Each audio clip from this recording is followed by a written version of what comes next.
Hello my dear ones. आज मैं आपको सबकॉन्शियस माइंड के बारे में 10 बातें और बताने वाली हूँ। मुझे पूरी उम्मीद है कि आपने इससे पहले के दोनों पार्ट्स देख लिए होंगे। अगर नहीं देखे हैं तो प्लीज उन्हें भी देख लें, क्योंकि अपने सबकॉन्शियस माइंड पर मास्टरी कर कर आप अपनी जिंदगी अपने हिसाब से जी सकते हैं। जो चाहे वो भी मैनिफेस्ट कर सकते हैं। आप अपनी हेल्थ को भी ठीक कर सकते हैं, अपनी वेल्थ को बढ़ा सकते हैं, अपने रिलेशनशिप को इम्प्रूव कर सकते हैं। जो चाहे आप वो कर सकते हैं। बस आपको अपने सबकॉन्शियस माइंड, जो कि आपकी जिंदगी को रूल करने लगता है, उसे समझ ले, उसे अपने काबू में कर ले, तो बस जिंदगी खुशियों से भर जाएगी।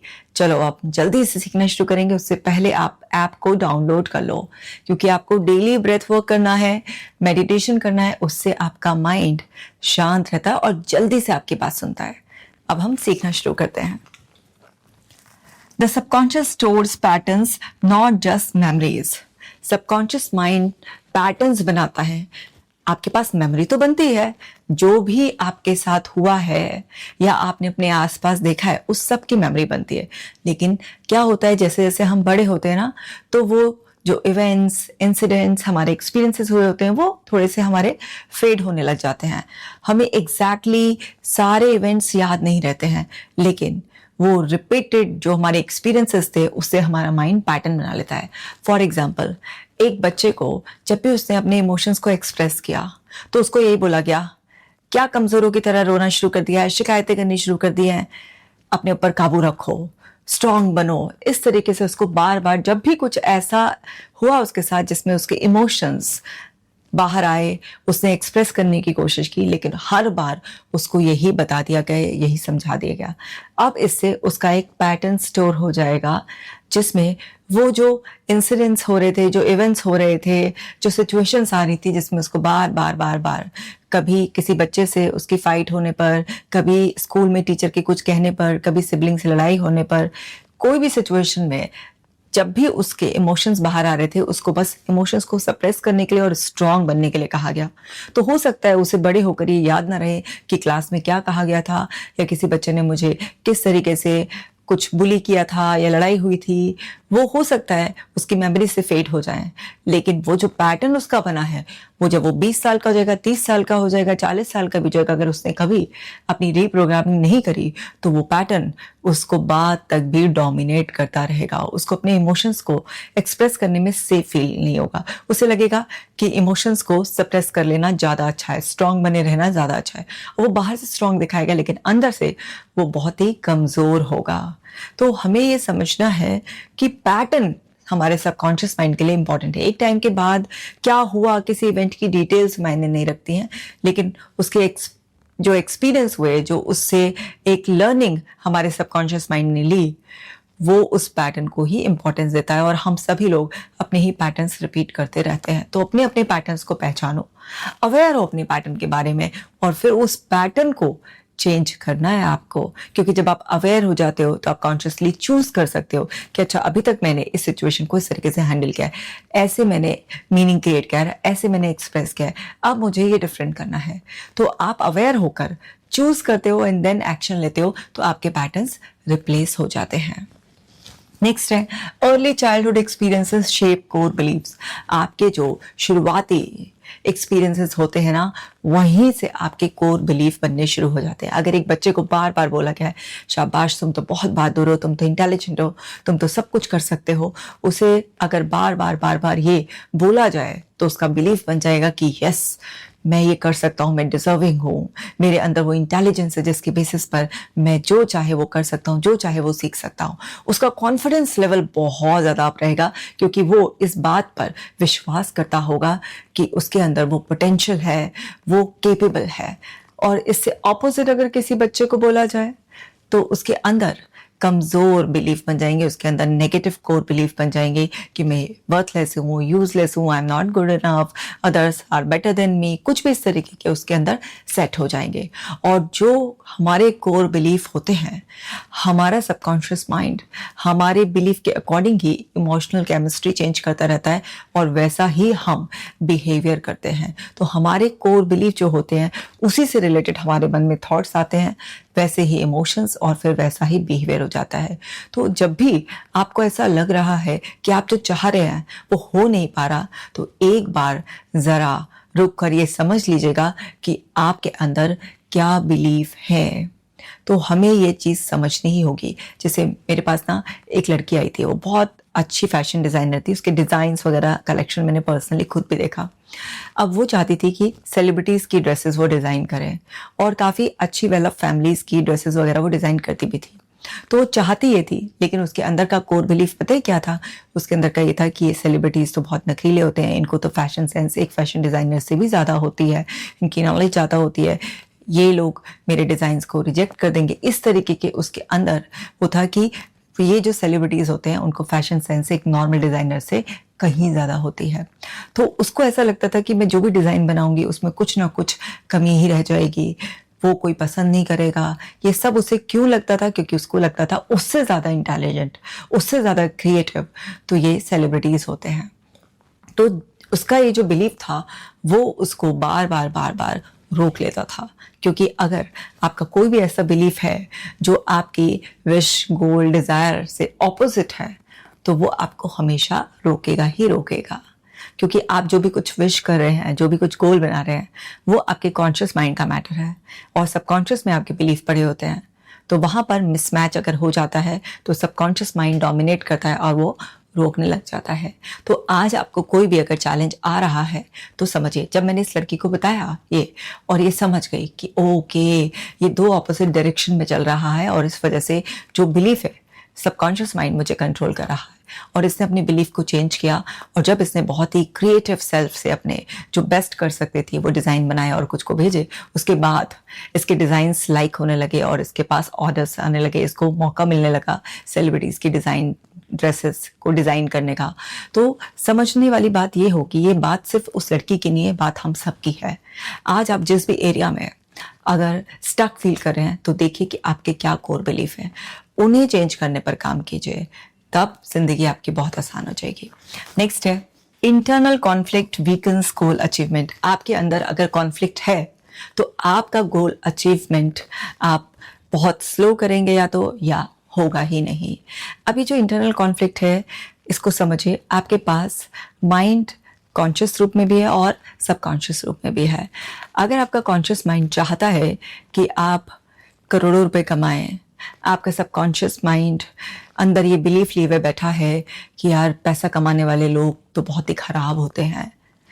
अब एक बात बताइए, अगर आपका ये बिलीफ है कि पैसे वाले लोग बहुत खराब होते हैं और आप पैसा कमाना चाह रहे हैं बहुत ज़्यादा, तो वहाँ पर क्या है? कॉन्फ्लिक्ट है या नहीं है? आपके पास वो कभी भी नहीं आएगा जिसमें कुछ भी कॉन्फ्लिक्ट होगा। अब आपने गोल सेट किया है कि मुझे अपना 20 किलो वेट लूज़ करना है। अब आपके अंदर ये है कि वेट लूज़ करने के बाद तो पूरी बॉडी पर रिंकल्स आ जाते हैं, सारी बॉडी लटक जाती है। अब एक बात बताइए कि आपका गोल कैसे आप अचीव करेंगे? क्योंकि सबकॉन्शियस माइंड अब आपको डराएगा कि अगर आपने अपना 20 किलो वजन घटाया तो आपकी बॉडी ढीली पड़कर लटक जाएगी। तो आपको समझना है जो भी आप चाहते हैं उससे कोई भी विपरीत आपके अंदर सबकॉन्शियस माइंड में कुछ भी बिलीफ ना पड़ा हुआ हो। क्योंकि अगर दोनों में कॉन्फ्लिक्ट होगा, कॉन्शियस माइंड कुछ और चाह रहा है, सबकॉन्शियस माइंड कुछ और चाह रहा है, तो कभी भी आप उस गोल को अचीव नहीं कर पाएंगे। आपका अगर बिलीफ अंदर ये पड़ा हुआ है कि लोग बहुत सेल्फिश होते हैं, कोई आज की दुनिया में किसी के काम नहीं आता है, और आप कॉन्शियसली लोगों को अपने से जोड़कर एक कम्युनिटी बनाना चाह रहे हैं, आप बताइए आप लोगों के साथ कैसे एक अच्छी हेल्दी रिलेशनशिप मेंटेन कर पाएंगे जब आपका ये बिलीफ पड़ा हुआ है कि लोग बहुत मीन होते हैं, सेल्फिश होते हैं, अपने मतलब के लिए ही जुड़ते हैं। तो क्या आप किसी से भी मीनिंगफुल रिश्ता बना पाएंगे? क्या आपका बॉन्ड क्रिएट हो पाएगा? क्या आप सपोर्ट दे पाएंगे या सपोर्ट ले पाएंगे? नहीं, वो कॉन्फ्लिक्ट वो गोल अचीव होने ही नहीं देगा। नेक्स्ट पॉइंट है the mind tends to confirm what it already believes. Mind केवल वही कंफर्म करता रहता है जो ऑलरेडी वो बिलीव करता है। मान लीजिए आपको अगर किसी भी चीज़ के लिए ऐसा लगता है कि आपने ये काम बहुत ज़्यादा अच्छी तरीके से नहीं किया, बीट कुछ भी है, आपने सपोज अपना घर मेंटेन करना था, आपने किसी प्रोजेक्ट पे काम किया, किसी भी चीज़ पर आपने लगता है आपने काम किया और आपको ऐसा लग रहा है कि नहीं नहीं ये अभी इतना वर्थ इट नहीं है। अब 10 लोग आपकी तारीफ कर रहे हैं, चलिए ऊपर से आप मुस्कुरा रहे हैं, थैंक यू कर रहे हैं, कभी सरप्राइज फील कर रहे हैं, अरे मैंने तो ये सोचा था कि अभी इतना वर्थ इट नहीं है, ये अच्छे से नहीं हुआ है, लोग तो काफ़ी तारीफ करें। लेकिन वहीं पर एक जना आ जाता है, वो बोलता है अभी इसमें काफ़ी कमियां नज़र आ रही है, अभी समय लगेगा इसे इम्प्रूव करने में। बस वहीं पर ही वही बात आपको याद रह जाएगी, वही बात आपके दिल में पूरी तरीके से छप जाएगी, जैसे उसी इंसान ने बोला है, बाकी सब तो चुप थे। क्योंकि जो ऑलरेडी आप बिलीव करते हैं पहले से ही, माइंड बस उसी को कंफर्म करता रहता है, क्योंकि माइंड कंफर्मेशन बायस ढूंढता रहता है। तो हमें समझना है, हमारा माइंड जो है ना, इस बायस को बहुत फ्रीक्वेंटली लगाता है। जो ऑलरेडी आप बिलीव करते हैं, जो मानते हैं, सामने वाले की वही बात आपको जचती है। तो आपको समझना है कि आप कभी भी दूसरे की बात से एग्री नहीं करते हैं। आप सिर्फ अपने ही जो भी आपके बिलीफ हैं, जो आपके इंटरनल वर्ड में है, जो आपकी मान्यता है, वो कहीं बाहर मैच हो जाती हैं। तो इसलिए आप उसको आपके अंदर की बात कंफर्म हो जाने की वजह से एक्सेप्ट कर लेते हैं। तो आपको ये समझना होगा कि आपको अपने ही अंदर की दुनिया बदलनी होगी, क्योंकि बाहर की दुनिया बदलना आपके हाथ में है नहीं। और अगर आप अपने अंदर की दुनिया पर काम नहीं करेंगे तो आप बाहर की दुनिया में बहुत कुछ अचीव नहीं कर पाएंगे। नेक्स्ट है emotional states influence perception and decision making. आप जिस भी तरीके की इमोशनल स्टेट में होते हैं वो आपका परसेप्शन चेंज कर देता है, आपकी डिसीजन मेकिंग बदल देता है। जैसे अगर आप खुश हैं तो आपको ना बड़ी से बड़ी बात भी, कोई भी मुश्किल आई है ना, किसी इंसान ने आपसे ठीक से बात नहीं करी है, आपको लगे छोड़ो ना, अरे कोई बात नहीं, आपके लिए लेट गो करना बहुत ही आसान होगा। आप उसे इग्नोर कर पाएंगे, या आप आराम से शांति से सोच पाएंगे, अरे कोई ना कोई रास्ता निकल लेगा, वहाँ से मदद ले लेंगे, ये कर लेंगे। क्योंकि आप उस टाइम पर एक ऐसी काम, स्टेबल, नॉर्मल, हैप्पी स्टेट में। वहीं पर अगर आप किसी बात पर गुस्सा हैं, चिड़चिड़ाए हुए हैं, किसी भी बात पर आप ना बहुत नेगेटिव फील कर रहे हैं, तो वहाँ पर छोटी छोटी बात पर भी आप इतना इरिटेट हो जाएंगे, एकदम गुस्सा हो जाएंगे, आपको छोटी बातें भी बहुत ज़्यादा बड़ी लगेंगी। और इसीलिए कहते हैं ना हमेशा कि अगर आप बहुत ज़्यादा इमोशनली हाई हो या बहुत ज़्यादा आप इमोशनली लो हो, तो ऐसे में कोई भी आपको प्रोमिसेस नहीं करने चाहिए, कोई भी बड़े डिसीजंस नहीं लेने चाहिए, क्योंकि उस वक्त आप इमोशनल लेंस से देख रहे होते हो, तो आपको चीज़ें इमोशनल बबल के थ्रू दिख रही होती हैं। तो बहुत ज़्यादा जब आप खुश होते हो तो बहुत कई बार ओवर कमिटमेंट कर देते हो, है ना, कई बार दूसरे लोगों पर इतना ज़्यादा आप लुटा देते हो कि बाद में आपको लगता है अरे यार ये मैंने क्या कर दिया। और जब आप गुस्से में होते हो तो कई बार आप डील्स कैंसिल कर देते हो, लोगों को इंसल्ट कर लेते हो, किससे रिश्ता ख़त्म कर देते हो, तब भी आपको बाद में रिग्रेट होता है कि ये मैंने क्या किया। तो आपको ज़रा समझना है कि अपने इमोशंस के हाथों आपको कंट्रोल नहीं होना है, इमोशंस पर कंट्रोल रखना है। नेक्स्ट है रिपीटिशन क्रिएट्स ऑटोमेटिक बिहेवियर। आप जो भी कुछ रिपीट करते चले जाते हैं, माइंड इस बात में बिल्कुल भेद नहीं करता, सबकॉन्शियस माइंड सिर्फ एक्सेप्ट करता है, उसके पास रिजेक्ट करने की कोई समझ नहीं है। तो जो भी आप रिपीट करते जाते हैं उससे आपके पैटर्न सेट होते चले जाते हैं। चाहे आप सुनते रहें बार बार रिपीटेडली, कुछ आप बोलते रहें रिपीटेडली, आप कुछ भी एक्सपीरियंसेस, सेम एक्टिविटीज़ दोहराते रहें, तो वो आपका ऑटोमेटिक बिहेवियर हो जाता है। तो जब भी आप कभी अपने ऑटोमेटिक बिहेवियर से सरप्राइज्ड हो या शॉक्ड हो, तो ज़रा रुकिए, पॉज लीजिए और समझिए कि आपने इतने सालों तक क्या बार बार रिपीट किया है। अब आपने इतने सालों तक रिपीट किया है, इसलिए ऑटोमेटिकली आप वही कर जाते हैं, वही बोल जाते हैं, या आप अवॉइड कर जाते हैं, जो भी है। अगर आप उससे परेशान हैं तो आपको डरना नहीं है, घबराना नहीं है, कुछ नहीं करना है। पुराने पैटर्न से आपको कोई लड़ाई नहीं करनी है। सिर्फ जो आप चाहते हैं नया ऑटोमेटिक बिहेवियर बन जाए, तो उसको सोचकर समझकर कि मैं इसको रिपीट करूंगा तो ये नया मेरा एक ऐसा पैटर्न सेट कर देगा जो ऑटोमेटिकली, क्योंकि मेरा ब्रेन क्यों सब ऑटोमेशन पर डालता है, क्योंकि वो अपनी एनर्जी सेव करना चाहता है। तो इसलिए उसे बड़ा मजा आता है पैटर्न क्रिएट करने में, हैबिट बनाने में। तो ये समझिए कि ये जो मैं रिपीट करने जा रहा हूँ, क्या ये लाइफ लॉन्ग मेरी एनर्जी सेव करेगा, मेरी ज़िंदगी आसान करेगा, मेरा टाइम बचाएगा। तो आप सोच लीजिए, समझ लीजिए। अगर आपको लगता है कि हाँ ये सही चीज़ें रिपीट करने लायक है, तो उसे रिपीट करना शुरू कर दीजिए। जब आप पुराने से झगड़ा नहीं करेंगे और नए को रिपीट करना शुरू कर देंगे, तो नया वाला इतना स्ट्रांग हो जाएगा कि पुराने से झगड़ा किए बिना ही उससे पीछा छूट जाएगा, वो रिप्लेस हो जाएगा। नेक्स्ट है the subconscious response strongly to symbolism and metaphors. आपका जो सबकॉन्शियस माइंड है वो सिंबल्स को और मेटाफर्स को बहुत ज़्यादा इंपॉर्टेंस देता है। इसीलिए हमने बचपन में जो भी कहानियाँ सुनी हैं, स्कूल के लेक्चर्स याद हुए ना हो, लेकिन वो कहानियाँ हमें याद होती हैं, क्योंकि कहानियों की वजह से हमारे दिमाग में एक पिक्चर बन जाती है। तो उसमें बहुत सारे ऐसे सिंबल्स होते हैं। तो अगर आपने कभी ऐसा विजुअलाइजेशन भी ट्राई किया हो जिसमें सिर्फ आपको ऐसे बोला कि आंख बंद कीजिए और आप देखिए कि आप एक नदी किनारे हैं, नदी का पानी बह रहा है, वो बहता हुआ पानी आपके मन को शांत कर रहा है और आप वहीं पर देखिए कि वहाँ पर छोटी छोटी कंकड़े पड़ी हैं जो आपकी प्रॉब्लम को रिप्रेजेंट कर रही हैं और आप एक एक कंकड़ को उठा रहे हैं और पानी में डाल रहे हैं और आपकी सारी प्रॉब्लम्स आपसे दूर हो रही है। बस इतनी सी विजुअलाइजेशन में ही ये सब आपने जो एक मेटाफोरिकली डिस्क्राइब किया अपने सबकॉन्शियस माइंड को, आपका सबकॉन्शियस माइंड मैसेज ले लेगा कि आप प्रॉब्लम से दूर आने का वक्त आ गया है। तो आप को समझना है कि कोई भी सिंबल, अगर आप कोई भी ऐसे सिंबल देख लेते हैं, पीस का कोई सिंबल देख लेते हैं ना, या जैसे आपने डव एक पक्षी होता है जो पीस का ही सिंबल होता है, कुछ भी इस तरीके से आप देख लेते हैं जिससे भी आपका माइंड का एसोसिएशन है किसी भी चीज़ का, पॉजिटिविटी का या नेगेटिविटी का, तो तुरंत एकदम आपका सबकॉन्शियस माइंड ट्रिगर हो जाता है। इसीलिए हिप्नोसिस में हम बहुत ज़्यादा इस तरह से मेटाफर्स का और सिंबल्स का इस्तेमाल करते हैं जिससे कि आपका सबकॉन्शियस माइंड वो मैसेज अपने आप ही रिसीव कर लेता है। तो आपको समझना होगा आपका सबकॉन्शियस माइंड केवल वर्ड्स नहीं, उसके साथ अगर आप कोई भी मेटाफर, कोई भी सिंबल, स्टोरी अगर आप उसके साथ ऐड करते हैं, ऐसे डिस्क्राइब करते हैं कि दिमाग में उसकी इमेजेस बन जाएं, इमोशंस ट्रिगर हो जाएं, तो बहुत ही जल्दी मैजिकली चेंज हो जाता है। तो इसलिए अगर अपने सबकॉन्शियस माइंड से बात करनी है तो आपको हमेशा जो आपके शब्द हैं उसे किसी न किसी इमेज से, किसी न किसी सिंबल से, किसी न किसी कहानी से हमेशा उसे एसोसिएट कीजिए, चेंज बहुत जल्दी हो जाएगा। नेक्स्ट है what is practice becomes automatic. जो भी प्रैक्टिस किया जाता है, सही या गलत, वो परमानेंट हो जाता है।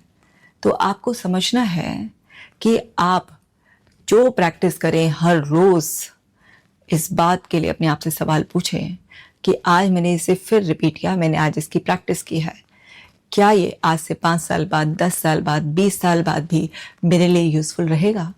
अगर जवाब आता है हाँ, तो फिर उसे रिपीट करें, अदरवाइज आप उसे वहीं पर ही ख़त्म कर दें। और अगर आपके अंदर से ये आता है कि नहीं, ये तो अभी तक काम आया है, ठीक है, लेकिन अब आने वाले 5 साल में काम नहीं आएगा, तो अपने सबकॉन्शियस माइंड से ही पूछे कि अब मुझे क्या चेंज करने की ज़रूरत है। क्योंकि आपके सही सवाल अगर आप पूछते हैं तो आपका सबकॉन्शियस माइंड आपको बहुत ही अच्छी तरीके से गाइड करता है। फिर वो जो भी कुछ मॉडिफिकेशन बता के गाइड करे, उसको प्रैक्टिस करना शुरू कर दीजिए। और अपनी एनर्जी को आपको सेव करना है, तो इसलिए प्रैक्टिस आपको रोज़ करनी होगी। जिस भी चीज़ में आपको मास्टर बनना है तो उसकी रोज़ रोज़ रोज़ रोज़ प्रैक्टिस कीजिए, आप अनस्टॉपेबल, अनबीटेबल हो जाएंगे। नेक्स्ट है attention acts as a programming tool. आपकी अटेंशन प्रोग्रामिंग टूल की तरह काम करती है। देखिए, आपकी अटेंशन जहाँ जहाँ पर भी जाती है वहाँ पर आपकी एनर्जी चली जाती है। तो आपकी अटेंशन सबसे ज़्यादा प्रीशियस चीज़ है आपके पास। अगर कोई लोग अपना फोकस, अपनी अटेंशन हमेशा नेगेटिविटी पर करते हैं, दूसरों की बुराई करने पर करते हैं, उन्हें क्रिटिसाइज करने पर करते हैं, तो उनका दिमाग ना वही नेगेटिविटी, वही चीज़ें ढूंढ लेता है कि कहाँ पर वो अपनी नेगेटिविटी को उगल सकते हैं। इसीलिए हेटर्स, जो क्रिटिसाइज करने वाले ट्रोलर्स होते हैं, उनके सामने इस तरीके का कंटेंट आता ही रहता है क्योंकि उन्होंने अपने फोकस से, अटेंशन से एल्गोरिथम को बता दिया होता है। आप किसी भी पर्सन का हमेशा मजाक उड़ाने पर, है ना, उसकी लैग पुलिंग पर ध्यान देते हैं, तो आप बस वही नोटिस करते हैं, आप कभी उसमें अच्छा नोटिस कर ही नहीं पाते हैं। अगर किसी इंसान को ऐसी कॉमेडी की रील्स पसंद है तो वो क्या है, उसका दिमाग बस कॉमेडी को ही पिक करेगा। आपका अटेंशन जहाँ पर भी जाता है, आपका फोकस जहाँ पर भी जाता है, आपका प्रॉब्लम पर फोकस रहता है, तो प्रॉब्लम्स ही आपको दिखाई देती रहती हैं। अगर आप ऐसे पर्सन है जो पॉजिटिव है, जो जब देखता है, जब सुनता है, जब बोलता है, जो भी कुछ करता है वो अच्छा पॉजिटिव ही ढूंढता रहता है, तो आपका दिमाग तमाम प्रॉब्लम होने के बावजूद भी वो आपको उन 10 प्रॉब्लम में से एक उम्मीद की छोटी सी किरण ढूंढ के दे देगा और बोलेगा कि ये है उम्मीद की किरण, इसके सहारे पूरी जंग जीती जा सकती है। ये है कमाल आपकी अटेंशन, आपके फोकस का। तो आपको समझना है कि एक आपको रिचुअल बनाना है, रोजाना रात को सोने से पहले कम से कम 3 पॉजिटिव चीजें आपको पूरे दिन में नोटिस करनी है। ये एक ट्रेनिंग है जिसमें आप अपने ब्रेन को सिखा रहे हैं कि तुम पॉजिटिविटी पर फोकस करो। नेगेटिविटी तो एनवायरनमेंट का हिस्सा है ही, रहेगी, लेकिन हमें देखना है पॉजिटिव। एक बात बताइए, एनवायरनमेंट में कूड़ा भी पड़ा होता है और बहुत ब्यूटीफुल सब कुछ भी है, तो आप कूड़ा देखेंगे या फिर जो इतने ब्यूटीफुल नज़ारे हैं वो देखेंगे? आप पहाड़ों पर भी जाते हैं तो वहां पर भी गंदगी के ढेर लगे हुए होते हैं, लेकिन आप क्या देखते हैं? आप पहाड़ों की खूबसूरती देखते हैं, आप देखते हैं आसमान कितना ब्यूटीफुल लग रहा है। तो आपका फोकस क्या होता है? ब्यूटी देखने पर। लेकिन हर ब्यूटी के साथ कुछ ना कुछ तो डर्टी होता ही है। तो ये आपकी चॉइस है कि आप कहाँ फोकस करना चाहते हैं। नेक्स्ट है identity change creates sustainable behavioural change. आपके अंदर आइडेंटिटी कुछ और है और आप ऊपर से अपना बिहेवियर चेंज करने पर लगे हुए हैं। आप बिहेवियर को जबरदस्ती चेंज करेंगे तो कुछ समय के बाद आप वापस लौट आएंगे। जैसे बहुत सारे लोग स्मोकिंग छोड़ना चाहते हैं तो वो कुछ समय के लिए क्या है कि जानबूझ के ना अपने कंट्रोल करते हैं, उनके आसपास से वो सब चीज़ें हटा देंगे जिससे कि उनको कोई ट्रिगर ही ना मिले, और वो 1 महीने 2 महीने 6 महीने तक उस चीज़ से फ्री भी रहेंगे। लेकिन उनके अंदर जो आइडेंटिटी है वो एक स्मोकर की है अभी भी, तो वो क्या है 2 महीने बाद 6 महीने बाद भी फिर वापस से उठा लेंगे सिगरेट, फिर से पीना शुरू कर देंगे। तो आपको एक्चुअली अपने अंदर की आइडेंटिटी को चेंज करना होगा, क्योंकि अगर आपने अपने अंदर की आइडेंटिटी को चेंज नहीं किया, जैसे आप ये देखिए बहुत सारे लोग ना बहुत तुक्के में एकदम से बड़े पैसे वाले हो जाते हैं, लेकिन उनके अंदर की आइडेंटिटी तो वही पुअर है, उनका माइंडसेट वही पुअर माइंडसेट है ना। उनके अंदर कि वो जो गरीब वाली आइडेंटिटी है उनकी वो नहीं दूर होती है। तो क्या होता है उनका बिहेवियर, जैसे कि कुछ महंगे कपड़े ले लेंगे, कुछ ऐसी एसेसरीज ले लेंगे, महंगी महंगी सी दिखाएंगे अपने आप को रिच, लेकिन अंदर से तो वो रिच नहीं ना, उनकी आइडेंटिटी भी पुअर है। तो वहां पर मिसमैच होता है और कुछ समय बाद ही वो सब बाहर की चीजें छूटने लग जाती हैं और अंदर की चीज ही उजागर हो जाती है। तो आपको समझना है कि जो आपके अंदर है, जो आपके अंदर आइडेंटिटी, अगर आपके अंदर बीमार वाली आइडेंटिटी है तो आप ऊपर से कितना भी ब्रीदिंग एक्सरसाइज करते रहिए, अफर्मेशन करते रहिए, मेडिटेशन करते रहिए, आप जब तक अपनी आइडेंटिटी अंदर बीमार के बजाय हेल्दी की नहीं चेंज करेंगे, जब तक ये सारी चीजें आपके लिए काम नहीं करेंगी। सो माय डियर वंस, ये थे 10 पॉइंट्स आपके सबकॉन्शियस माइंड के बारे में। ये 3rd पार्ट कंप्लीट हो गया है, एक पार्ट और इसका बचा है, मैं उसमें आपको 10 और पॉइंट्स बताऊंगी। तो ये तो देखना ही है, कॉमेंट सेक्शन में लिखना है कि आप क्या सीख रहे हैं, और नेक्स्ट पार्ट का वेट करिए, उसको भी जल्दी अपलोड कर दिया जाएगा। मिलती हूँ आपसे नेक्स्ट वीडियो में। Take care.